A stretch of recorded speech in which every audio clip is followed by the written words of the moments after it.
Sup? Hey everyone, so the rest of this story was requested to me after my last video only containing the first part. I'm going to include that on this video just in case people haven't seen it, so if you don't want to listen to the first part, just skip ahead. Okay. I've been sitting here in the same spot recording and editing this for hours, so I hope you enjoy the video. Don't forget to add me on Snapchat and Twitter. I will always respond. Alright. Let's begin. So, I'm in a random Starbucks in the middle of downtown Las Vegas typing this out for reasons that are beyond me. Yeah. I guess that if I die, I want at least someone to know what happened to me. Mm-hmm. You're probably getting the impression that I'm scared for my life, but you would be completely wrong. In fact, I'm having the most fun I've ever had. This is by far the best game I've ever played. Now, enough of my babbling. Let me indulge you on why I hired a hitman on myself. So, it all started about 4 weeks ago. I'm sitting in my office, bored as hell, staring blankly into my computer, counting each individual white pixel on that goddamn screen.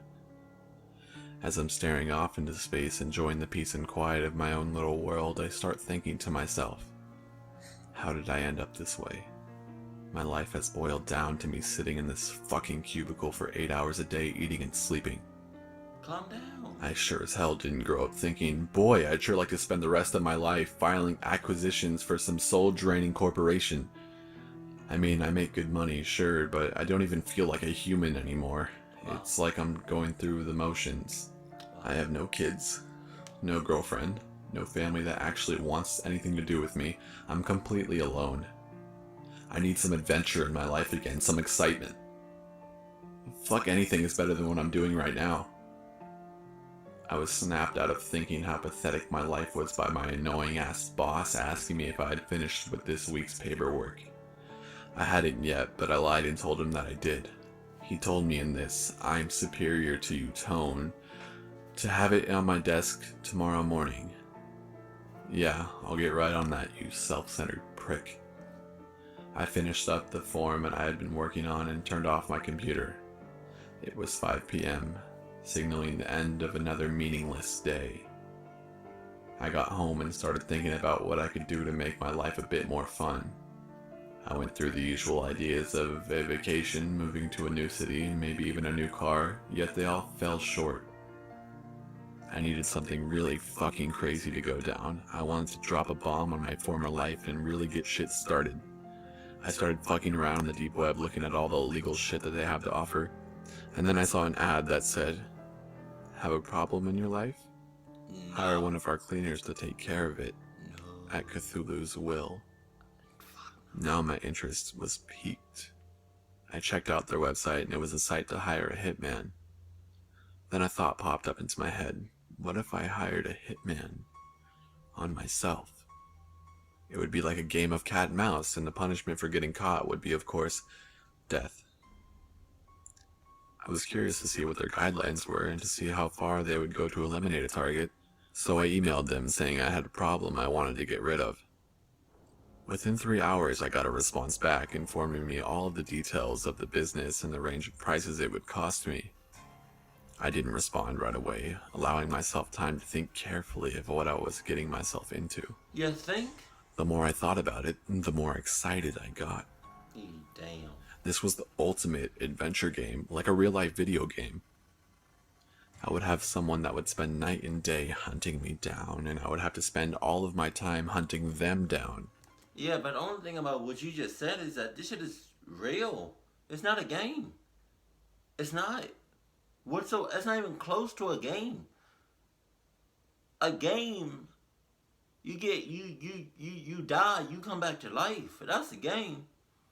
You die. That's it. There's no more. There's no coming back. You gotta be extremely careful with this shit. I'm not, fuck. I don't have no experience.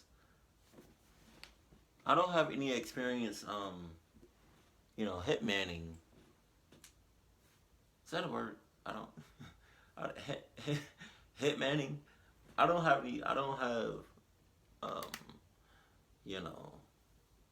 I don't deal with that shit, but I'm just saying, that don't sound too fun at all. But hey, you do you, partner. You do you. The first person to find the other wins. and the loser dies. It was perfect. So I went into work the next day knowing that it would be my last day there. I did what every cubicle monkey dreams of doing. I told my boss that he can go fuck himself, to the smoking hot receptionist that I wanted to bend her over the desk and fuck her brains out, and destroyed every last form and file I had in that shithole prison just to make things harder for all the douchebags I worked with. Wow. Then I got to work on setting everything up. I went out and bought myself some new toys at the local gun store. Bought myself a new 9mm Glock, a PS90 assault rifle, and my crown jewel, a Barrett 50 cal sniper rifle. I also stopped by this nifty little spy store in my city and picked up a few things. A few objects with discrete cameras in them that allowed me to watch them through my phone, bug detectors, and a voice changer. I then took $30,000 from my savings account and converted it into bitcoins. After all that was completed, I contacted the man who had first emailed me and gave him all of my info, and told him that this man would be very hard to catch as he travels a lot and that he may be armed. I told him that I didn't want just one of their regular cleaners on the job. I wanted the best that they could offer. Shortly after sending the email, I received a message back informing me that they would send one of the best, but it would cost a bit more. He also said that as soon as I sent the payment, they would get started.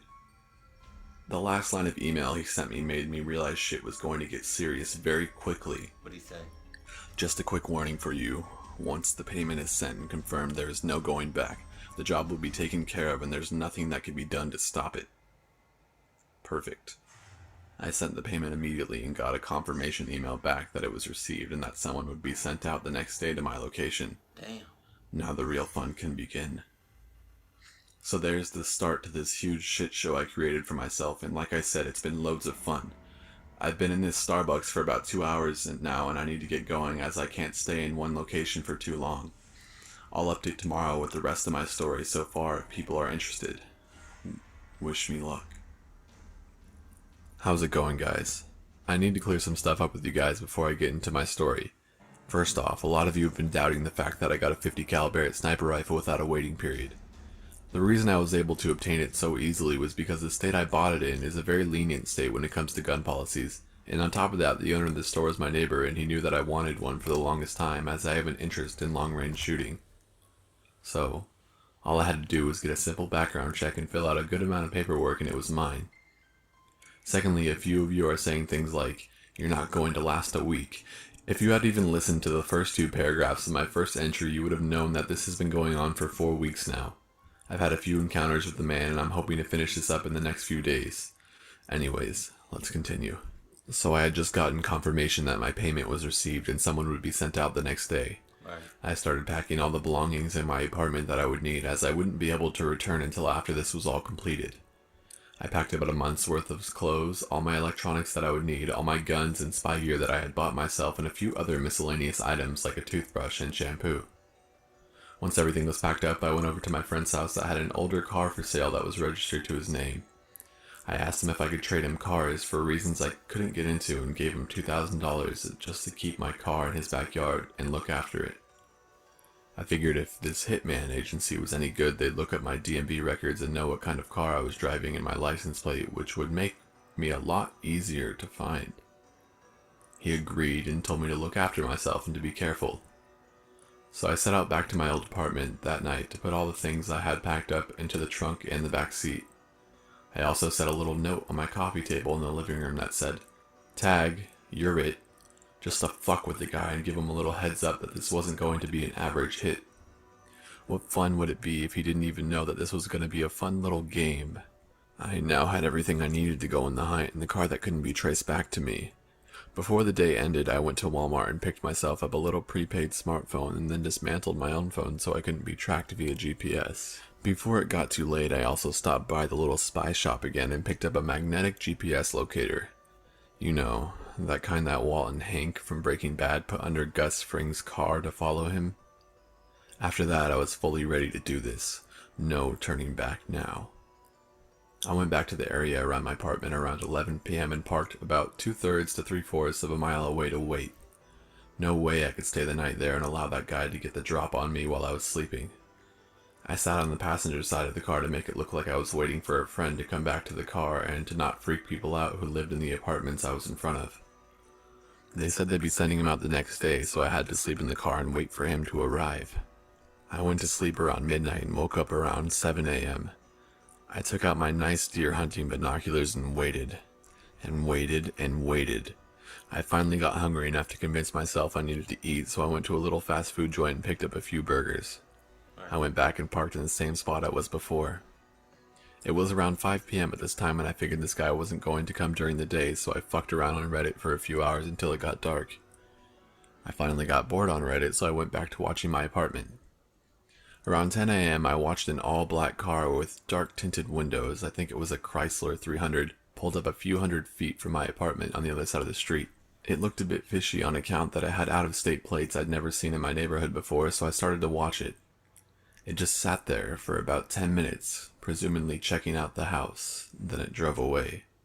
Huh. Well, that was weird, I thought to myself as I had the biggest grin on my face. I knew that was my guy. I tried to sleep that night, maybe got a few hours in around 1 o'clock, but I was so excited with anticipation that I couldn't get a full night's rest. I woke up around 3 to 3:30 a.m. to check everything out. So I started fucking around on Reddit again to pass the time. Around 4 a.m., the same black car pulled up in the same spot as before. About 2 to 3 minutes of waiting there, the light shut off and a man got out. He was a bigger guy, around my height, 6 foot, but way bigger muscle-wise. The dude could definitely beat the shit out of me in close quarters combat, so I knew I couldn't let that happen. The guy was also dressed in a really nice suit. What a fucking stereotypical hitman, I thought to myself. I noticed I had the biggest grin on my face again. I felt so alive. The man walked across the street and sure enough went up to my apartment. He took a key out of his pocket, put it in the lock, and slammed on it with this small metal brick thing. I knew it was a bump key. He then entered my apartment and shut the door behind him.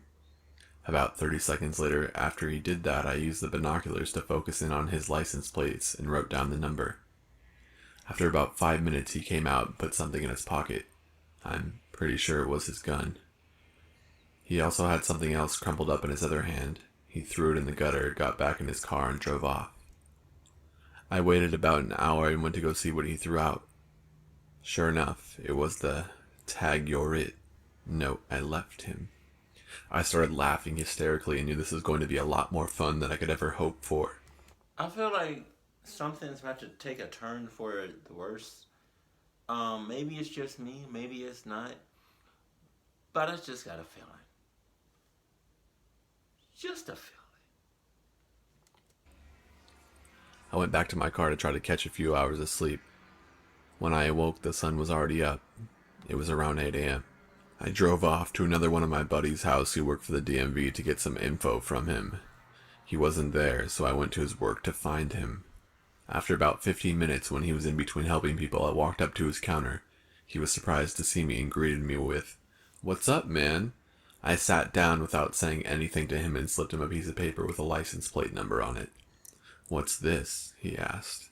I just looked at him and said, "Don't ask questions. I need the info of the person who these plates belong to." "Dude, I can't give that information to you. I could get in a lot of trouble." I pulled out about $200 from my wallet and slipped it to him and said, "Please, dude, this is really important. This guy wants to kill me and I need his information. My life depends on it. Here's $200. I know you and your wife have been hurting for money." He looked at me with a really serious look and muttered under his breath, "Fuck, man."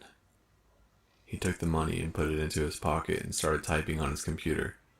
He then got up from his chair and told me he'd be right back. About a minute later, he came back with a few sheets of paper. "This is everything I could get on the guy."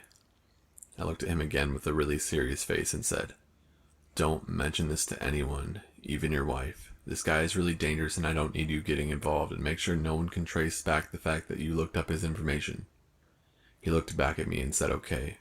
As I was getting up to leave, he just said, "Take care of yourself, man, and be careful." I told him that I would and that I couldn't thank him enough. I walked back to my car and started studying the piece of paper and once again had a huge grin on my face. I now had a bunch of this guy's info in my hands. I knew who I was dealing with. I'm not disclosing the man's name due to concerns for myself and his family, so we'll just refer to him as Mike. Okay. Mike was 35 years old and was registered to an address in Arizona. Like I thought, it was a black Chrysler 300. Now that I had the info I needed, it was time to stake out my house a bit more. When I got back, it was around 1 p.m. and I parked a little bit further this time. I sat in my car for about another hour, and when 2 p.m. rolled around, I saw the same black 300 roll up about 2 blocks away from my place again. Further away from the last time, but close enough to watch the place thoroughly. I was only about a mile away from him, and he didn't even know it. So, the Burger King I'm in is pretty much dead now, and I've been here for quite a while. I need to get back to my hotel and start planning some stuff. I'll try to post back tomorrow when I have a bit of free time around 5 or 6 p.m. Until next time. How's it going, everybody? So first off, sorry yesterday's part wasn't too exciting as I had to get through the boring parts to get to the kick-ass Michael Bay explosions part. Oh, and not sure if I'll be able to update tomorrow. And if I do, it'll be later at night. Why, you might ask? It's Mike's last day on Earth, the day he gets a bullet in between his eyes or through the chest. Anyways, enough of the semantics, let's get started. I had just gotten back around the area of my apartment and had seen Mike parked down the street from my apartment. At this point, I was done just watching him trying to watch me all day, so I decided I needed to test his abilities a bit. I went a few miles away to an old Motel 6. I walked in and a nice older man was running the front desk. I walked up to him and asked if I could book a room. He said yes, that would be fine, so I paid with my debit card. I also handed him an envelope and told him if he saw a man wearing a suit about my height asking for anybody to hand this envelope to him. He stuttered a bit, trying to get out that he doesn't do that type of thing, but his attitude changed real quick when I pulled out a $100 bill and handed it to him. Oh, of course, sir, if he comes in, I'll give it to him. I then went about another 5 miles away to another Motel 6 and paid for a room with my debit card again. I handed this lady another envelope and pulled out 100 and described Mike to her. If he comes in here, just hand him the envelope and he'll leave. She handed me my room key and I left. I then went across the street to a bit nicer motel and booked a room with cash. The room was on the second story and I had a clear view of the Motel 6 across the street. You might be wondering what was in the envelopes and why I booked 3 rooms. Well, first off, I needed to see if they were monitoring my bank accounts, and secondly, I wanted to see what his reaction would be when he finally realized that I led him to 2 dead ends.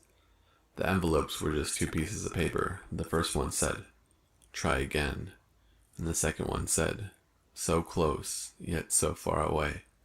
Now, to just wait." I got up to my room and took a shower because I desperately needed it. I then set up one of the hidden cameras that I had bought from the spy shop outside my room facing the entrance to the front desk of the motel across the street. I went back inside and waited. About 2 hours later, wouldn't you know it, the black car pulled up into the parking lot. As it sat there, I looked at the GPS tracker I had bought a few days prior, and I knew I had an opportunity to put it on his car so I could track him. The only problem was if I even attempted to get close to his car, he'd know I was there and might even start shooting at me. I pushed the curtain of the window to the side and looked around and saw a couple of teenagers on bikes fucking around in the parking lot of the motel I was in. I put on a baseball cap and went downstairs trying to face away from Mike's car the whole time. I walked up to a soda machine that was downstairs and yelled at the kids to come over to where I was while waving a $100 bill in the air. After all, I'm sure those kids would love cash to fuck around with or buy some pot. After looking at each other, they came over to me and asked what I wanted. I pulled the GPS tracker out of my pocket and told them if they wanted to make a quick buck, all they had to do was wait for the man in the black car across the street to get out and walk into the lobby of the motel and hide it underneath the bumper somewhere where he would have a hard time finding it. "How are we supposed to do it without him figuring out what we're doing?" one of them asked. I thought about it really quick and said, "Just ride your bikes behind the car and one of you will pretend to fall. Then, as you're on the ground, stick it underneath." They all looked at each other again and snickered, and agreed. I turned it on and handed it to one of them. I then handed the $100 bill to another one of them. As he grabbed it, I held onto it and he looked at me with a questioning face as why I wasn't letting go. They all looked back at me and I looked at each one of them dead in the eye and said, If you kids just run off with my GPS locator and my $100, I will find each of you and kill you and your families. I'm not the type of guy you want to fuck with. Got it?" Their smiles quickly faded, and they all nodded. "I'll be watching from somewhere to make sure the job is done. You boys have a nice day." Man, if I was that kid or kids, yeah, if I was one of the kids, I would have been like, "Oh, you got it. You got it." Enough said. That means I'm backing the fuck up and I'm just hauling ass. You know, I'm just a kid. You know, I'm just a kid. That's it. I don't need to I don't even know these motherfuckers. I don't. No, Kevin. I don't know you, bruh. No, we didn't. No, we don't know. We don't do shit together. Who the fuck? I'm running. I'm deuces. I'm gonna see you at school tomorrow. All right, cool. They slowly turned back around and rode off across the street, not knowing what I had just said was just a bluff. I took the back stairwell up to my room. They didn't know it was a bluff. As I got in to check the camera I had planted, Mike had just gotten out of his car and was walking across the parking lot. Just as he entered the check-in building of the motel, the kids entered the camera's frame. Just as they got near the back of the car, one of the kids fell and I saw him reach his arm underneath the car. He then got up and they rode off. About a minute later, I saw Mike leaving the motel lobby. He opened the envelope, read the paper, and then crumpled it up and threw it on the ground. He then got out his phone and called someone while walking to his car. He got in and left after putting the phone back into his pocket. I had another grin on my face, knowing I was slowly winning the game. I got onto my laptop and watched the little red dot slowly get further and further away. About an hour later, I decided to go check up on what Mike was up to, hoping to find the location of where he was staying. I drove to the area where the GPS locator was stopped at. I parked about a half mile away and started walking to his location. It was a little parking lot for a Mexican food restaurant, but as I scanned the parking lot, his car wasn't there. I walked up to the front of the restaurant and could see by the entrance there was a little manila envelope. I walked up to it and opened it. All that was inside was my GPS locator and a note that said, "Tag. Now you're it." My smile and thoughts were cut short as a little hole exploded out of the pillar I was standing by. As I ducked behind the pillar, another hole was created in the brick wall that was now in front of me. Fuck, he's shooting at me. Where's the sound of the gun, though? I thought quickly. He must have a silencer. Shit. I completely fell for his trap. I'm such a fucking idiot. What the fuck do I do now? I pulled out my 9mm and peeked my head out from the pillar. I couldn't see him. Fuck. I had no choice but to run. He was closing in on me. I ran into the restaurant and went through the kitchen as a whole bunch of Mexicans were yelling at me and darted out the back door. I ran down the alley that the back door led to, my adrenaline pumping. As I neared the end of the alley, I heard something whiz by me, tearing the side of my shirt. Almost out of the alley, I ducked behind a big metal dumpster. I chambered around, popped out a bit, and shot twice at him. A loud-ass bang-bang sound shot out as the bullets exited the end of the barrel. Fuck, everyone around is going to hear that, and this guy had a goddamn silencer, so he doesn't need to worry about that. I need to get the fuck out of here before the cops show up. I darted out of the alley, and as I rounded the corner, I heard another bullet strike the brick wall. I looked back and saw a huge chunk taken out of the corner. I ran as fast as I could back to my car, trying my best to make sure he didn't follow me. As I got in and took off, I looked back to see Mike running around the corner, looking around, trying to find me. For a guy of his size in a suit, he was sure is pretty damn fast. I then hit a red light with a few cars around me, and I could still see him running in my direction, trying to look for me. I could tell he didn't know what kind of car I was in by the way he was frantically looking around.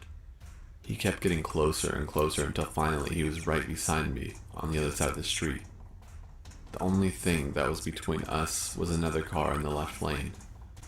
Come the fuck on, light. Turn fucking green. I was fucking hysterical at this point. The man that was trying to kill me was about 15 feet away, and all he had to do was look hard enough through my tinted windows and he'd know that it was me. He then continued walking past and pulled out his phone. Right as he hit the street corner, the light turned green and I fucking gunned it. Yeah. As soon as I knew he was away from me, I started laughing louder than I've ever laughed before. I was so close to death, and yet I never felt more alive. This is exactly what I needed, and I already couldn't wait for our next encounter. Only next time it would be on my terms. I got back to my motel room and got upstairs. I sat down on the bed and started thinking about what had just happened and planning my next move. I was such a fucking idiot for falling for that trap. He had seen those kids plant that thing, or he had some kind of bug detector like mine that could find planted electronics. I didn't know which one, but I did have a few pieces of valuable information. They were monitoring my bank accounts. He has a silencer and is not afraid to shoot in public, and from what I saw, he's not bad at his job. I had just gotten extremely lucky that I switched cars and he didn't happen to see me. I collapsed on the bed, exhausted as the adrenaline wore off. About 15 minutes had passed as I lay on my bed contemplating everything, and I got a phone call. I looked at my phone and it was a number that I didn't recognize from a 480 area code. I answered. Well, hello there. You left so soon we didn't even get to play. Oh. Who is this? I asked like a dumbass. I knew who it was. Don't worry about who I am. It's yourself that you need to worry about. I started laughing. Oh, Mike, my buddy, it's you. I don't think... How do you know my name? He snapped. You shouldn't interrupt people while they're talking, Mike. It's quite rude. As I was saying, I don't think I need to worry about myself too much. I'm it now, though, so I'll be seeing you soon, I said. A few seconds of silence followed. It sounded like he was in a car. You'll be seeing me sooner than you think. And then he hung up. Like hell I am. I don't know what he meant by that, but I needed to get the fuck out of this hotel and into a new one. No shit. I wrote down the number he called me on, and I packed all my stuff up and got out of there as quickly as I could. As I was leaving, all I could think of was how the fuck did he get my number? I threw the phone out of the window and kept driving. As I was driving away, I saw his car pull into the motel parking lot I was just at. Anyways, once again, I need to get going. This bar I'm at is called the Blind Tiger. It is packed, but I've been here for too long, and I need to get back to my hotel. I also need to start prepping for tomorrow. Thanks for listening, guys. Until next time. You still think it's a game? Huh? You still think it's a fucking game?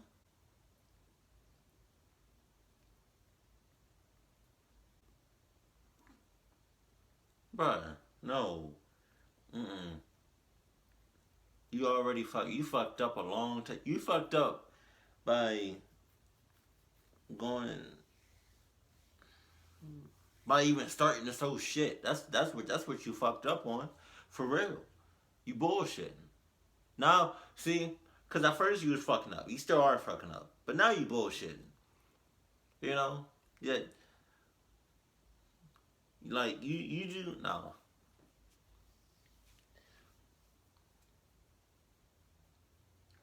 I really hope you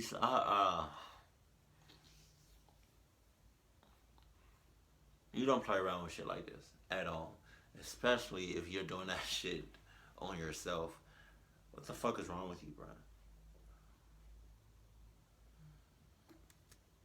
Well, fuck me. I had this whole goddamn thing typed out and then my laptop died, so now I gotta read this whole fucking update again. Okay. If it wasn't for all the support and messages asking when the next part would be out, I wouldn't even have bothered typing this all out again, but I know the feeling of getting your daily fix, and I didn't update yesterday due to some events. So I guess I'll start all over. Anyways, fuck me, let's just get this started again. Pause. I ended the last update with me driving away from the motel parking lot, and after a few seconds of me pulling out, Mike pulled in. If I had even left a few minutes later, he would have caught me in my room packing my shit, or me packing everything up into my car. Did he think I was an idiot? That I wouldn't change places after he ended our conversation with, "You'll be seeing me sooner than you think"? Or maybe he's having just as much fun as I am with this game. After all, you don't take up this line of work without at least partly enjoying killing people. I'm probably giving him the same rush he's giving me, in that he probably doesn't expect his clients to actually go after him or even know when he's coming. Anyways, I got to my next hotel and took a shower I desperately needed again while singing that stupid fucking Iggy Pop song, IGGY, and, shaking my ass in the shower. Oh. It's like a fucking brain parasite, and the only way to get it out is to sing the song of its people, or some shit like that. I don't know. Fucking sue me. After I got out of the shower, I passed out on the bed after having almost been killed a few hours prior. When I woke up, I knew I needed to get going again. After all, I was it. I went to Walmart to pick up a new phone and some supplies to make a few suppressors. Yes, I said suppressors instead of silencers. You happy now, gun fags? Anyways, as I was walking down the aisles watching all the fat-ass Americans on their scooters because they're too fucking lazy to walk, I started contemplating how Mike even got my number. I picked up my new phone and a few cans of Cheese Whiz, along with a few other supplies for my suppressors. And no, I'm not getting into how I made them. I just pulled the first guide online that showed me how, and they were a real pain in the ass to make. A few of your guys' suggestions on how to make them seemed a lot easier. Anyways, as I was checking out, I took out my cash and looked at my phone. I was about to buy. It dawned on me that when all of this started, I paid for the first throwaway phone with my card. I'm such a fucking idiot. That's probably how he tracked me down. I paid for everything and got back to my hotel. The first thing I did was some research to see if it was possible to get a phone's ESN/MEID number just from a purchase. It turns out it was possible to do.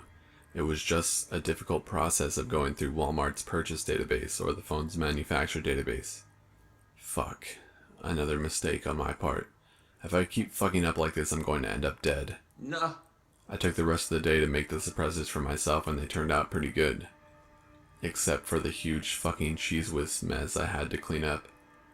I now had one for my 9mm and one for my P90. After all that was done, it was dark out. I wanted to see if Mike would somehow be able to find me with no card activity or cell phone at his disposal, so I waited. A day passed by, then 2, then 3.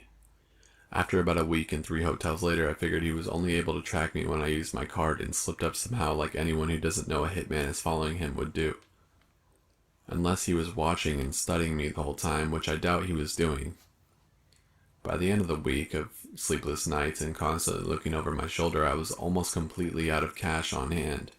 I knew I needed to hit a bank or an ATM, but as soon as I withdrew some cash from my account, they would know I did, and the location I got it from. After a bit of thinking about this, I figured I could usually use this to my advantage. So I set out to surprise little old Mike. After all, a week prior he set me up, so I figured it was time to return the favor. I traveled about 30 minutes to the very outskirts of northwest Las Vegas. I found an area that seemed perfect. My bank on one side of the street and a desert with lots of boulders and Joshua trees on the other side. As I was surveying the area on one of the corners near the bank, I saw an ATV with a for sale sign on it. I went to the door and rung the bell. A nice, typical suburban dad answered the door with a little girl right behind him hugging his leg and looking up at me. "Can I help you?" he asked. "Yeah, I actually saw that you had a Yamaha ATV for sale and I was wondering how much it was." He told me it was $1,500 and I told him that I was interested. We shot the shit for a while and he told me about his family and that they just had another girl, so he had not the time or money to keep this thing around. "My time of fun and fucking around is on hold for the moment, I guess," he said, laughing a bit. I laughed back, and while I was looking at him, I kind of envied him. If I had a girl I loved a lot and some little ones that meant the world to me, I wouldn't be doing what I was currently doing. Right. But that's neither here nor there. Sorry, I'm rambling. I told him that I was interested in getting it now and asked if it was okay if I ran to the bank to grab some cash. He told me that that was fine and he would be waiting outside. I got to the bank and as I was about to put my card into the machine, a thought grabbed my attention. As soon as you pull out this money, you're going to be on a time slot until Mike comes in and checks the area. I mentally prepared myself and pulled out the cash. It was time for us to meet again. This time, on my terms. I ran back to the man's house with the ATV and he was outside checking everything out on it. I handed him the cash and gave it a quick test drive around the neighborhood. I got back in a minute or two and thanked him for the time and wished him luck on his newborn. I got in my car and told him I was going to park it around the corner at the nearby park and come back for the ATV, as I was going to be riding it today. He said that was fine and I took off. As soon as I parked at the park, I literally ran back to his house and hopped on the ATV. I had just pulled out the cash and I knew Mike couldn't possibly be on his way already, but something inside me knew that I couldn't involve this nice gentleman that I had just bought this thing from. I wouldn't put it past Mike to break into their house and kill everyone in there just to get a hint of my location. I drove the ATV back to the park and I parked it right behind my car. I got my backpack out from the back seat and put my homemade suppressors and my 9mm in there. I slung the P90 on my back and also rolled up a few paper targets and put them into my pack just in case I got stopped by the police. At least I had an excuse that I was practicing my shooting out in the desert. I eventually got about 400-500 yards out into the desert across from the bank. I set up one of the targets and fired 2 shots from both homemade suppressors from each gun.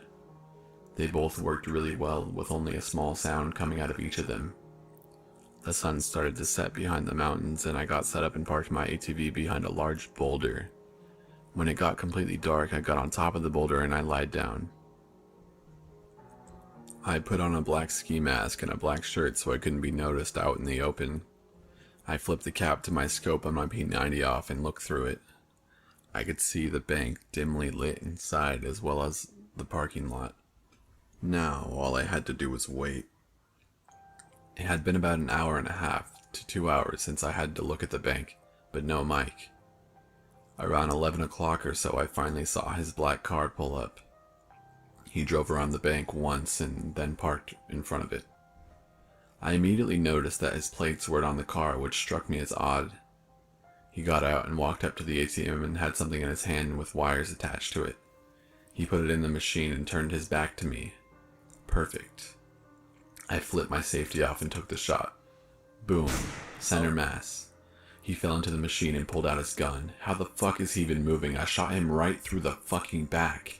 He ran and ducked behind his car. I aimed for his tires. Boom. Back right tire. Gone. Boom. Back left tire. Gone. At this point he knew the direction I was shooting from and he popped his head out. He shot twice in my direction but he couldn't see me in the darkness. It was great. I had another huge smile on my face. Now you know what it's like to be trapped, you son of a bitch, but this time you have no getaway vehicle. Alright guys, I was planning on going a little bit further with this, but I think I'm done for the day as far as writing goes. I'll update tomorrow. How's it going, guys? Sorry about not updating yesterday. I had a fucking massive migraine and couldn't even walk, let alone type an entire update. I was sitting on top of the boulder I had just taken the shot at Mike from, who was standing in front of the ATM. I forgot to mention during the last update that he had a mask on when he got out of the car. I could tell it was him though, with his suit and body shape. I took a shot at him and he fell onto the machine. I proceeded to shoot out the back tires on his Chrysler 300 to trap him. He was now a sitting duck with nowhere to run. He then went onto the passenger side of his car and dove through the window. I didn't know what he was doing. He obviously knew that his car was fucked with 2 back tires gone. He put it into reverse with the back rims grinding against the pavement. Then the car flipped around with the headlights pointing towards me. He gunned the car across the road and started hauling dick towards me. I shot a few times at the front windshield, but the bullets seemed to not go through. I now figured that he had some sort of light bulletproof glass or something of the sort. The car had now hit the desert, still accelerating up. About 100 yards out from the boulder I was perched on, I saw the driver's side door open and him bail out. I shot once at him, but missed. As soon as I took the shot, I jumped off the boulder right by my ATV. About 2 or 3 seconds after I did, I heard a huge explosion and saw a gigantic flash of light envelop the dark desert. I started up the ATV and slung the P90 over my shoulder. As I rounded the boulder, I saw Mike's car engulfed in flames. I flew past it, searching for him with my 9mm out. He was nowhere in sight. I gunned it to the bank and ran up to the ATM he was just at. The weird electronic device with wires hanging out of it was still stuck in it. I grabbed it and took off. I guess he forgot it in all the commotion. I took off towards my car, still trying to look for Mike in the desert as I passed by it. Again, he was nowhere to be seen. I took off my ski mask and put it in my pocket as I was speeding down the street. I was pissed I had let him get away. It wasn't going to be easy to get another chance like that, like I just had. As I arrived at my car, I heard sirens in the distance. I knew I couldn't just leave the ATV out in the open for the cops to find, so I found some bushes on the edge of the park. I took some wet wipes I had in my backpack and wiped off the handlebars and a few other spots where I thought my prints would be. I ran as quickly as I could after hiding the ATV and got into my car. As I was driving away, I could hear more and more sirens in the distance. I hauled ass out of the area in order to not be linked with what had just happened. It was about a half hour later I finally arrived back at my hotel, exhausted and angry that I missed my chance. I pulled the device that I had just gotten out of my pocket and started doing some research. I didn't find much on the outer web, but on the darknet I found some similar devices. They were apparently for hacking into ATMs and pulling money out of people's accounts. I needed to figure out what he was doing with this thing, so I drove to a nearby coffee shop and used their Wi-Fi. I checked my bank account and saw several $1,000s missing from my account. All of the transactions were in $1,000 increments, one day after another. It blew my mind. They were taking money slowly out of my account in order to bankrupt me to slow me down. This just pissed me off more than anything. You weren't playing this game very fairly, Mike. Whatever the fuck that's supposed to mean. I went back to my hotel and crashed. When I awoke, it was already daytime, around 10 a.m. I finally got a good night's rest. God knows I needed it. I sat up in the bed thinking. Technically, Mike was it now, and I figured he was a bit pissed that I caught him by surprise. Oh, and on top of that, he destroyed his car to get away from me, and he probably had to walk for hours and hours back to his hotel, or call a taxi. It made me smile that I put him through all of that. He really went through a lot to get out of that situation. I mean, shit, his goddamn car was rigged with fucking explosive just in case he was put in a situation like that. It dawned on me that I wouldn't know what vehicle he was in now, which made my life a lot harder. He could be in any vehicle at any time, which sucked. I just sat on the edge of my bed thinking about all of this, and there was a knock on the door. My adrenaline was pumping again. I heard a key card get put into the slot, and the door handle jiggled a bit before opening. I grabbed my Glock and chambered around and dove behind my bed. The door was caught by the chain lock. I looked up to see a little Mexican housekeeper looking at me. I put the gun behind my back and stood up. "Housekeeping," she said while looking at me. "No, thank you, come back later," I said to her. She shut the door and I hear her walking away. I had a huge sigh of relief and unchambered the round. Fuck, lady, you could have been shot. Weren't they supposed to say housekeeping before they opened the fucking door? I sat back down on the bed and slid my hands over my forehead and through my hair. I could tell my body was having a hard time with all this shit going down. I got up and took another shower. I stayed in that night and ordered a takeout. The next day I switched motels and chilled out. I took another few days to chill out and recoup from everything that happened. On the third day in this new hotel, I knew I needed to get to the end of this game.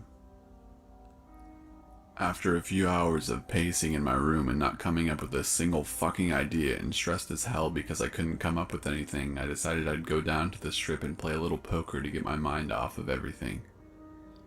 I went down to the Flamingo Hotel and started to play a little bit. After a few hours of playing and winning a good amount, I decided it was time to pack it up and quit while I was ahead. I cashed out my chips and headed out to walk the strip for a bit. It was so crowded and crawling with cops, I knew even Mike wasn't going to take the chance trying to shoot me here.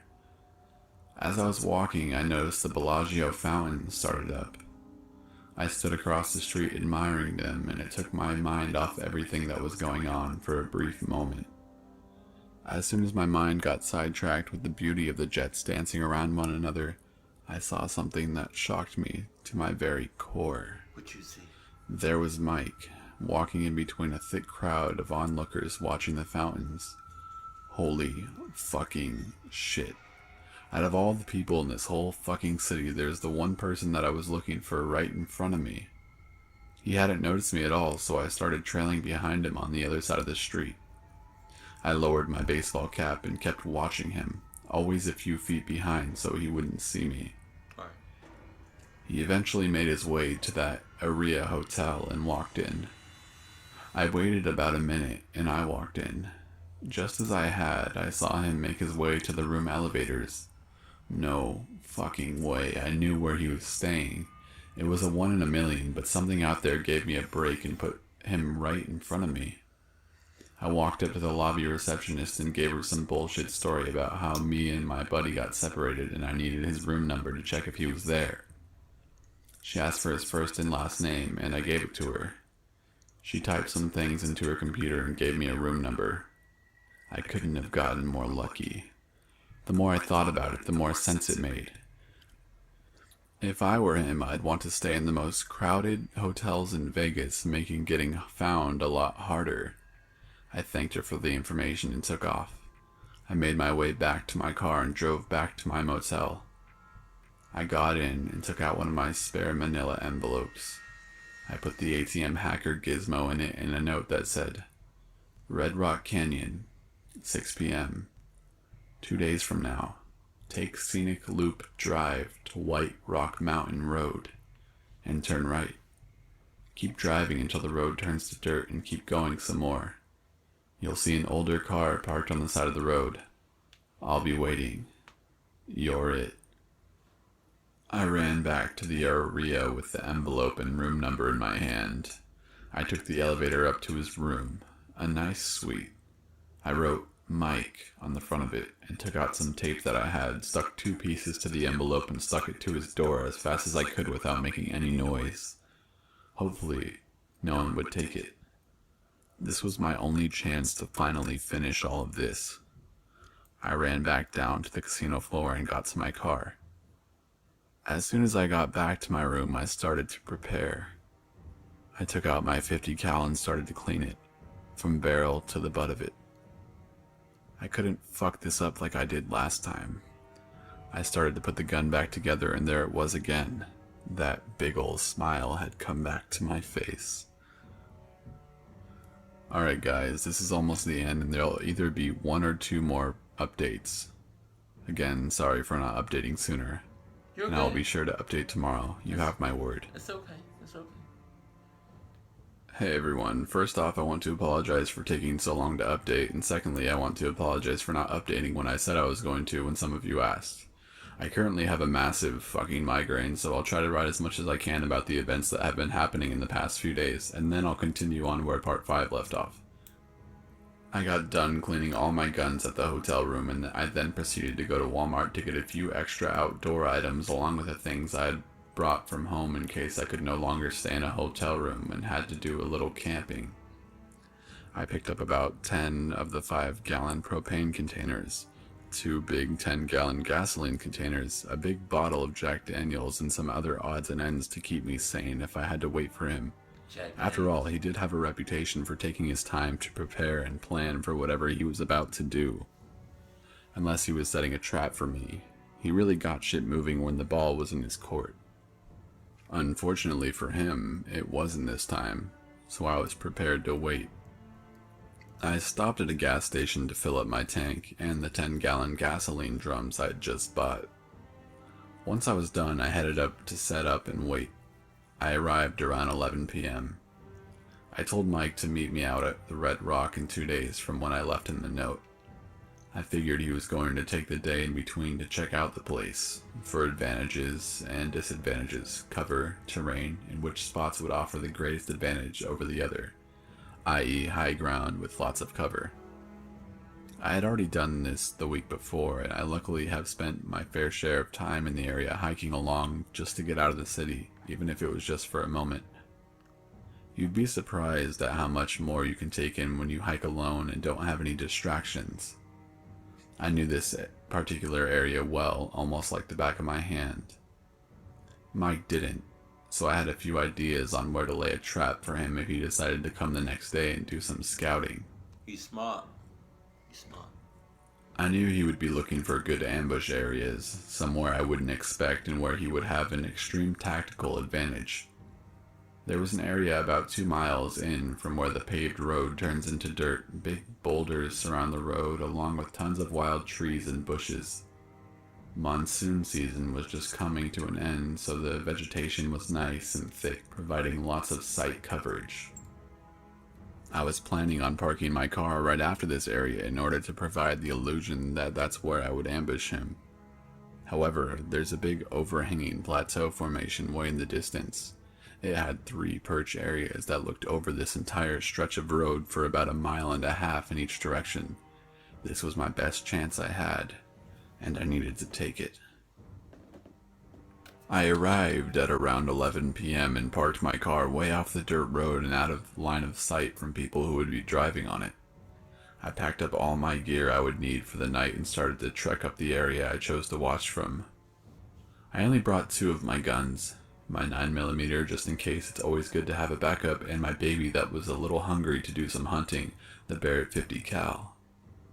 I finally trekked up the plateau and just got the rifle set up for a good shot of incoming traffic. It was around midnight at this point, and I figured I'd just relax with some Jack and some shitty easy cooked meals for a bit. I had no internet or phone service, so it was good old-fashioned books and a few comics to keep me entertained. I had other stuff back in the car, but I was content for the night. Around 2:30 to 3 a.m. I heard a car coming down the dirt road toward me. I was a little curious as no one is usually out here at this time of night. I figured it was a park ranger or some love-crazy kids that just wanted to be alone. Wasn't worried about either as I had hidden the car extremely well and didn't have any electronics or any other things that would alert people to looking up in my direction. I watched as the car got closer and closer to the area I was planning on leaving the car for Mike to see. The car, a blue Toyota RAV5, had rental stickers on the sides of the windows, which made me think it was some tourists enjoying the desert night. But then once I started thinking about it, someone who doesn't know the area, especially while traveling at night, wouldn't even leave the scenic roundabout, let alone come to some random off-trail in the middle of bumfucked Egypt. It dawned on me that Mike probably had to rent a car, as I, well, blew his up. Oops. I waited for a minute, and after being stopped at the area for a minute, someone got out of the car, and holy shit, it was Mike. Hey. He had a fucking big-ass bulletproof jacket on, along with some huge assault rifle. No games. It looked like an AR-15, but way more decked out, and more like something fucking Rambo would mow people in the rainforest down with. I waited for him to drop his guard and look around a bit, and then I took a shot. Missed by a bit. Holy shit, how dumb could I be? I didn't reset the scope after cleaning the gun. Come on. Fucking details, man. Do it. Come So on. I went to another perch point and reset the scope, and then I added a bit of other things into the equation like distance and angle, and everything checked out. Mike was behind a boulder that was blocking my view from where I had a first shot at him, but this new perch was just to the side of it. He slowly inched his way into my scope and lined up a second shot. Boom. Holy fuck, this gun sounds beautiful. The bullet drop was a bit more than I anticipated, so I hit him in his knee. The bullet blew his fucking leg completely off his body from the knee down. Damn. I shot at the gun 3 times to disable it and empty my clip. Shit. I made my way down to him and he was looking at me with a shocked look like, how the fuck did you hit my leg? I put a tourniquet on his leg, but of course, searched him for weapons. He still had that original 9mm with the suppressor on it he had first shot at me with. Memories, man. Oh, I then shot him up with an EPI pen I always kept in my first aid kit to keep him alive for a bit longer. A bit cruel, yes, but I didn't want to end it just yet. I had other things for him to see. I dragged him over to his car and put him in the front seat so I could watch him. I went over to him with the bottle of Jack and asked if he wanted a last drink. He sure took that fucking opportunity up, that's for damn sure. I loaded all of the propane tanks into the back along with both of the gasoline containers. We drove for about 45 minutes, him barely awake but still fully conscious and really enjoying the Jack. We got up a little ways on the highway to Mount Charleston and eventually got up to a good straightaway with a sharp turn at the end with nothing but a little guardrail in between the road and about 1,300-foot drop. I found a good-sized rock on the side of the road and started to pour the gas all over the inside of the vehicle. All Mike did was close his eyes and wait. When I was done and about to launch it, I went up to the door and asked him a simple question. You want it fast and quick, or long and horrible? Pause. He looked at me with a smile and held up the nearly empty Jack Daniels bottle. Fast, but let me finish this first. He chugged the rest of it and said something I'll never forget. I definitely don't want to die just yet, but you sure set up one hell of a fucking game for yourself. He knew I had put the hit on myself right after I left him that very first note in my apartment that said, "Tag, you're it." He looked up forward out of the windshield to the sky and said, "Do it. Make it quick and clean and light this fucking thing and get the fuck out of the area." Until the very end, he was a damn good sport about it. If the tables would have been turned, I don't think I would have been so nice about it. No, yeah. Boom. In one temple, out the other. I set the gas on fire in the back first and placed the car in drive. I then let it fall onto the gas pedal and the car took off. It strayed to the right a bit, but it was going pretty damn fast by the time it hit the edge. I was walking for about 5 or 6 minutes before the propane tanks exploded. They can handle a bit of heat, I guess. They went off one after another, and the last 4 or 5 of them all went off at once. I got off the highways and started walking the trail back to my area, and that's all how this should have ended, but I'm sorry to say that it hasn't. Mike and I met for the last time at Red Rock Canyon about 6 days ago, and ever since then some really weird shit has been going on. I really don't know for sure if they're all connected. It's obvious that some of these occurrences do, and the pieces that are fitting together are constantly leading back to one thing: the organization I originally hired. But my mind is trying to make everything that has happened to me from the past 6 days, all of them fit together. I fear I'll miss something if I don't make them fit. Something that would end up saving my life, possibly. In the end, I'm just mashing up all of my experiences and clues I've gathered in the past 6 days, trying to find some sort of picture of the game they're playing with me. All I know is ever since Mike and I finished our game of tag, my life has gotten turned completely upside down. Enemies are everywhere, and worse yet, I don't even know who they are, what they like, and what they want from me. See? I can't trust anybody except for people I knew before I started this game. And in a city with this many people, I don't have a whole lot of options. See, you fucked up. I told you, Pot. I told you fucked up big time. For real, man. You started something that's probably gonna finish in a fucking bloody ass mess, man. I feel sorry for you, but then again I don't, because you're an idiot. But I mean that with the utmost respects. I mean no disrespect when I call you an idiot, but you are. You are, man. God damn. Now you have to suffer the consequences. You're about to be fucked. First off, for the past 6 days I've been having massive migraine headaches. It literally feels like there's an ice pick slamming onto different parts of my brain with each pulse of my heart. That sucks. I got regular light headaches every so often like any other person does. They were nothing some Advil couldn't fix. These are different. They're happening every fucking day, multiple times a day, and nothing I could take can get rid of them. I have to wait for them to pass, which takes a few hours. I can barely stand when they happen, and light aggravates them. I even have my laptop screen on its lowest light setting to minimize this. Secondly, 3 days ago I was waiting at a light intersection in Henderson, a city connected to Las Vegas on the south side. The left turn light turned green, but the other lights for people that want to go through the intersection were still red, so I remained stopped, waiting patiently with no other cars in front of me. The first car turning left started through the intersection.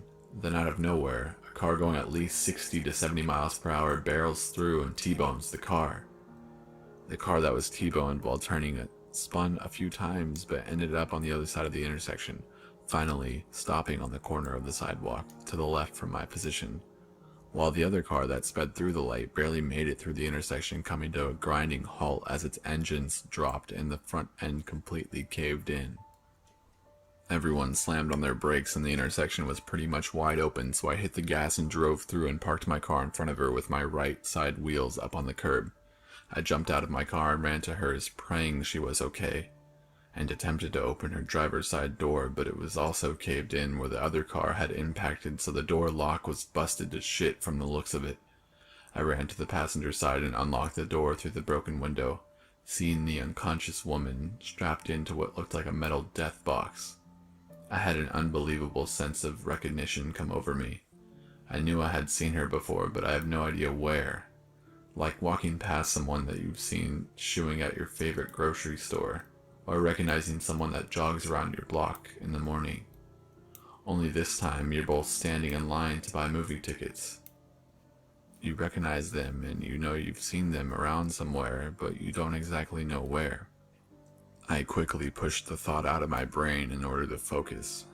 I tried getting her out of her seat, but I couldn't access the belt buckle latch attached to the seat as it was completely encased by the caved-in driver's side door. I searched my pockets frantically for my pocket knife and cut through the belt. As soon as that was done, I picked her up as carefully as I could and set her down on the curb just outside the passenger side of her car. Adrenaline is quite an amazing chemical when it fully kicks in and flows through your body. She felt like she only weighed 30 pounds when I picked her up. As I was laying her down on the sidewalk, I saw a little chunk of metal sticking out of her thigh through her tight jeans. It was protruding out about 3 inches, but I have no idea how far it extended into her thigh. I took off my belt. It's funny, I actually referred to it as my lucky belt ever since I got away while running from the cops drunk in college and because of all the other ridiculous situations I've gotten out of while wearing it. It's stretchy with no designated loop, so it can fit around anything as small as a stop sign post to something as big as the fattest contestant of the season premiere of The Biggest Loser. I sipped it under her leg and pulled it as tightly as I could, a couple inches above where the metal was sticking out. Right as I did that, she opened her eyes very slightly and looked at me. Then after a few seconds, she closed them as she blacked out again. I kept my fingers on her neck to feel her pulse, and it was there. Faint, but it was there. I lifted up her leg really quickly to see a round red stain as a pool of blood started gathering underneath her thigh, trapped there due to her skinny tight jeans. Every 30 seconds or so I checked in. Thankfully, it wasn't getting much bigger. Looking back, it seemed like time itself was going so slow as I got her out of the car and tended to her injuries. I completely blocked the world out around me. As soon as I knew she wasn't going to bleed out, I heard the faint sound of sirens in the distance. Reality snapped back as I looked around to survey the scene. Mostly, people were just standing around on the opposite side of the street from where I was, some on their phone, presumably to 911, and others just shocked at the accident they had just witnessed. I looked over to see 2 people pulling the man who ran the red light out through his window, his car about 2/3 the length it used to be. Even a bit of the front doors of the car were warped a bit, which explained why they couldn't get them open. It maybe took the paramedics 4 or 5 minutes to get to the scene, but it felt like an eternity. 2 ambulances came flying to our location. One went and parked by the other man's car, and one parked in front of mine. I checked her pulse one more time, and it was still there. Faint, and it damn sure seemed to be clinging to life, but nevertheless, it was there. As soon as he took her vitals and gave her a quick look over, he asked me for a quick summary of what had happened. I explained and asked if she was going to make it and be okay. To my relief, he said yes and explained she might not have made it if it wasn't thanks to my belt, and the fact that I had left the object in her leg. I learned as a young kid in Boy Scouts never to remove an object that was stuck in a person, as it can lead to even more blood loss, and then very quickly, death. And proper tourniquet placement on the arms and legs to prevent a person from bleeding out. I chuckled a bit inside. Who would have fucking imagined that I would ever put any of this stuff I learned from my first aid badge to use in the real world? He asked if I wanted my belt back, and I told him no, and to attach a note to it that explained that it was her lucky belt now and that it saved her life. We laughed for a quick second as he agreed, and as I turned around, police officers were approaching me. I'm not too big of a fan of cops, but I figured I was not in any sort of trouble as I had just helped secure the victim of an accident. He asked me if I could give a statement as to what happened, and I agreed. He turned around and asked me to follow him to his car to get the paperwork, and I saw the other man sitting up on the stretcher the other EMTs pulled out. He was yelling and slurring his words and acting as any obliterated person would after they had just been in a bad accident. I kept looking at him and he seemed familiar as well. I didn't recognize him as well as I did the woman I'd helped, but I had definitely seen him before. Oh, I heard him shout in a drunken manner at the EMT. My brakes didn't stop. The brake pedal didn't do nothing. I couldn't stop, he said, extremely drunk. When we continued to the cop car, I gave him my statement. As we were finishing up, another cop came up to the side of him, chuckling a bit, and said, "This guy's BAC was .21, according to the breathalyzer. We also found a half-empty beer can over on the passenger side door. He's saying something about his brakes not working, but he's so fucked up he probably was hitting the gas pedal instead." The officer taking my statement nodded, and the other cop walked off back to the scene as the tow trucks had just arrived. The officer who was taking my statement turned and put the pad and pen on the seat of the squad car. "We're done here," he said in a serious tone, and I turned to walk away. I took a few steps away and I heard him say, "Oh, by the way." "Yeah?" I asked. "I heard you saved that woman's life by slowing the bleeding down until we got here." I turned around and said, "I don't think I saved her by any means. I was just trying to give her as much time as she could get until the paramedics arrived." I was turned around and started walking away and heard him say in a quiet, deep voice, "Seems like you did the opposite for the other guy who flew off the mountain pass on the other side of Mount Charleston a few nights ago. Perfect place to go off, too. Must have been at least 1,000-foot plunge or more." I stopped, dead in my tracks. All the blood that was in my face fled, replaced with a substance that felt cooler than liquid nitrogen. Frozen there, and without turning back around to face him, "Excuse me?" I asked, my very soul not wanting to hear his answer because I knew I was completely fucked. "Oh, nothing. You saved one life and ended another. I think that God would call that even, don't you think?" he said, his voice getting more and more cheerful after each syllable left his mouth, like a proud hunter knowing his prey was cornered with no possible way to escape. Feeling like I was frozen in a block of ice, having nowhere to go, I replied, I can't really say. God hasn't said anything to me yet, but I'll let you know when he does." As I spoke, I literally felt like a dead man walking, like this man behind me was taking the very energy of my soul as he stared at me. He started laughing. "Well, who knows, you may get that chance sooner than you think," he said. And then his voice suddenly going back to the previous deep monotone darkness it was before. "But who am I to say that?" I heard him turn around and take a few steps into his cop car and shut the door behind him. I was just standing there frozen until I heard the car door shut, causing the regular world to return as I slowly walked back to my car. And after this occurred, my laptop I was using to catalog everything I've done so far, check my bank accounts, look at pretty much all my information on it that I needed to stay ahead, started acting up about a week ago. Randomly closing internet tabs, me being in the middle of writing an update on this, and my laptop would shut itself down. And the final straw was my command bar popping up on its own and writing out, "We are watching. We are everywhere," without me touching my computer. They now had complete control of it, and that it's just useless to me. So I had to get a new one and make sure it doesn't get hacked. Anyways, guys, looking back at what I just typed, I pretty much wrote a whole fucking prologue to what happened after the game. I'll update if it continues on from here, but don't count on every day. Hey everyone, so sorry for the last story looking like the ramblings of a crazy person. My migraine at the time just kept getting worse and worse, and by the time I was done writing, I couldn't even proofread or even stare at my screen any longer. I was literally shaking with pain, about to just kill myself to get it over with.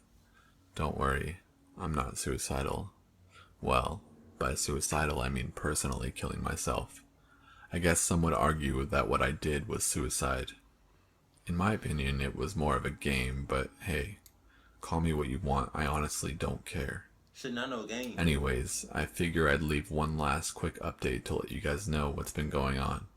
And it might just be the last day of my life. Oh. Let me explain. So I took my hard drive I had saved from my laptop I had gotten rid of to a buddy of mine who was a programmer to check for how the hell they hacked into my system. I wanted to keep it because I had some shit on it that had some sentimental value to me, and I didn't want to find all the songs and movies I'd downloaded all over again. Anyways, he transferred the things I still wanted over to my laptop and ran all the files through a program to check for abnormal files or viruses hidden in any of the transferred data. He didn't find any, so I was in the clear there. I didn't tell him what had happened in the past month. He just figured I was busy at work or whatever. He downloaded some security software on my new laptop and gave me a few tips on how to avoid my security from getting breached. I probably should have told him that it wasn't just some random guy hacking my system, but if I got into details it could possibly put him at risk, so I just thanked him and went on my way. As I was getting back to my hotel and going up to my room, I saw a man in a suit standing across the street, just staring at me. I went inside, freaking out, and checked out the window every couple minutes to see if he was still there. After a few peeks of him still looking right at me, he got on his phone and eventually left. Shortly after, I went to a hotel, taking U-turns and backtracking to make sure I wasn't followed. I checked in and went to my room to check it out. I took my bug detector and went around the room. Nothing came up, luckily. As I went outside to get my bags out of my bag, I felt like I was being watched again. I looked around thinking I was just being paranoid, and fucking again there was a different guy in a suit just watching me. Holy shit, how many guys do they have watching me this time? And why haven't they all just killed me already? Well, I'll find out soon enough. I went into my room and started thinking about everything that had happened since I killed Mike. I started thinking about the car crash I'd seen and the people I saw in it. After thinking for hours, the girl in the car that was T-boned. I did know her. She worked in a different branch for the company I used to work for. She didn't work in my building, and I didn't even know if she worked in the same city since my company was in several different states. But I was sure I've seen her in my office dropping papers off to my boss. Why her though? Was it a fluke? And then I thought about the cop afterwards. No one was around when I killed Mike. There was no report on the news about it. I wore gloves so there wouldn't be any prints, and I torched the whole fucking car. What the fuck is going on? Fuck it, I had no idea, and I'm dead anyways. I went to my computer and opened it up to look at a good bar to get fucked up at. Another command bar was open and it said, "We need to talk. Sunset Park, tomorrow, 8 p.m. Go to the southeast corner, come alone. If you pull anything, you will be shot. Don't be stupid."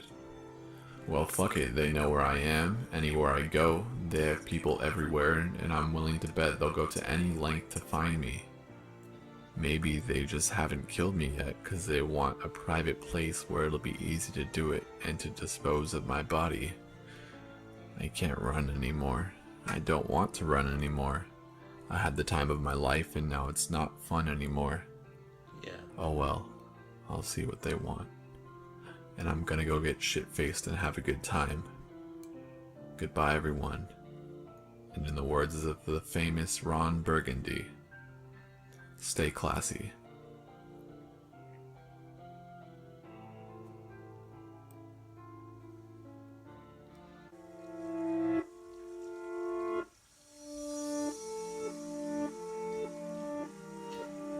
I feel like hiring a hitman on yourself is equivalent to saying that you want to be in a gang because it sounds cool. It seems cool to be in a gang, or it sounds cool to to egg people houses, or it sounds cool to, I don't know, just to fuck with people. it may sound cool to certain people, but if you like, say for instance, all right, let's go for the gang. Like for example, we're gonna go for the gang. So you want to be a part of a gang? Okay. It's no specific gang you want to be in. You just want to be in a gang. All right, cool. You go be with that one. We call that gang. I don't know. We call it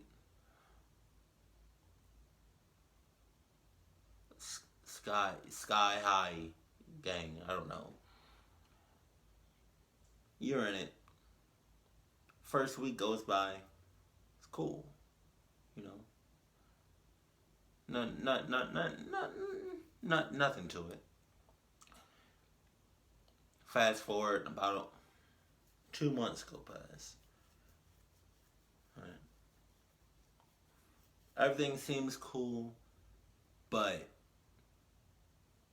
some people in your gang starts to get a real sketchy, real towards you though. Everybody else in the gang they're cool with, but you stand out. You're different in a bad way, right? So let's flash forward. Zoo, zoo, zoo, zoo, zoo, zoo, zoo.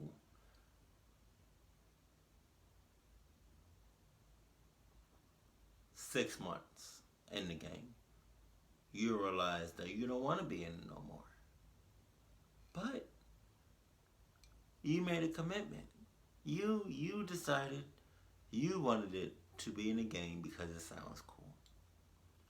Now look at you. You're fucked. You're in a gang. You're in a situation that you can't get out. I mean, sure, you can go ahead and get out of it, but it's not going to be that easy. It's not going to be that simple. You know this, right? If you don't know this, now you know. You have to know what you're getting yourself into before you make that commitment, right? That's like being a YouTuber. You know, you sure making YouTube videos sounds great and everything, but it's like you got to be consistent. You got to make videos every now and then. You know, it's okay if you make a video every once a week, or every like once a month, but those videos that you make, if you're going to be like that once a week, 2 times a week, those videos got to be fucking awesome, hilarious, A plus work. Because if not, people are not going to like it. But going back to this Hitman shit, I knew you fucked up in the beginning.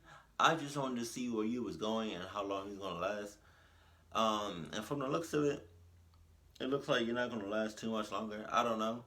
I will have to check out part 2, which is like 46 something minutes. I think it's for like 40 something minutes. God damn. But clearly you fucked up and you're in a position that you're not safe anymore. You're not. You killed a hitman.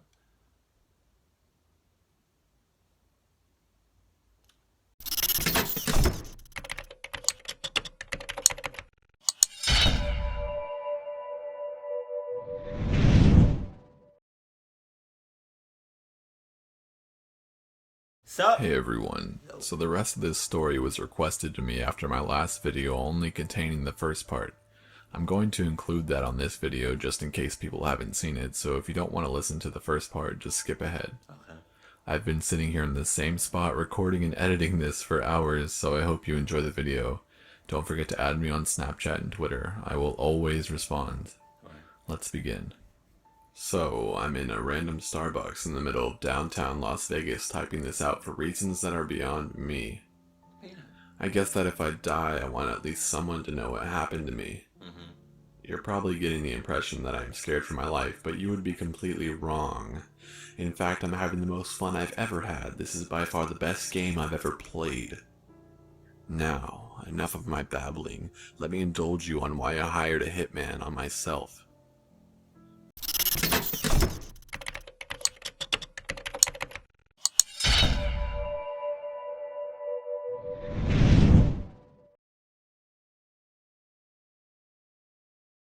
Sup? Hey everyone, so the rest of this story was requested to me after my last video only containing the first part.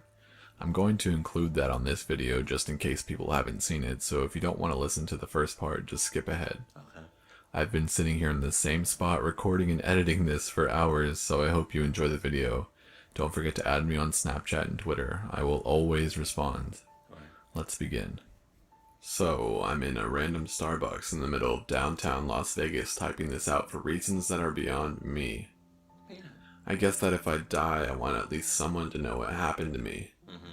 You're probably getting the impression that I'm scared for my life, but you would be completely